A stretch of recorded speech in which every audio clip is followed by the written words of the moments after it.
story of the origin of maize as Longfellow borrowed it from the Chippewas, didn't he, or the Algonquins? Well, it's an Algonquin story, and it is simply of the boy in his vision. He sees a young man come to him with plumes on his head and green and so forth, and the visitant invites the young man to a wrestling match and allows him to win.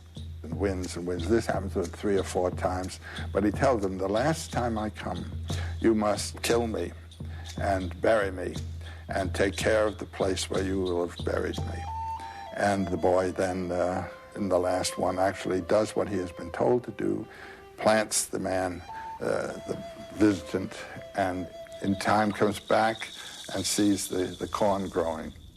And it was a boy who had been concerned for his father, who was a hunter but old, and he was thinking, isn't there some other way to get food besides this one?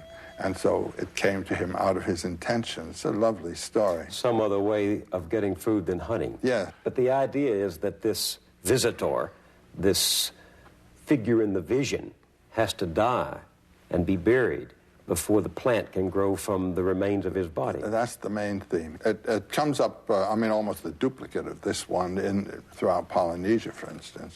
Well, there's one in Polynesia about the legend of the maiden Hina. You remember that one?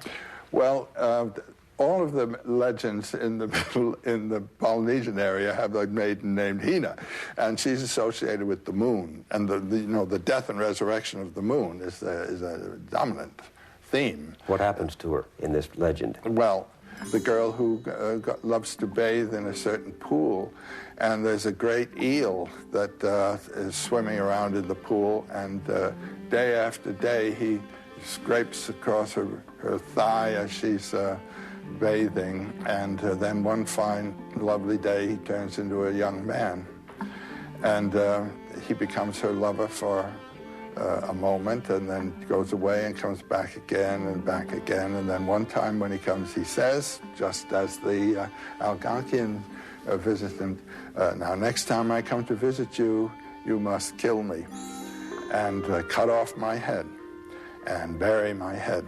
And she does so, and there grows from the buried head a coconut tree. And when you pick a coconut and look at the coconut, you can see it's just the size of the head, and you can see eyes and things in the little nodules that simulate the head. So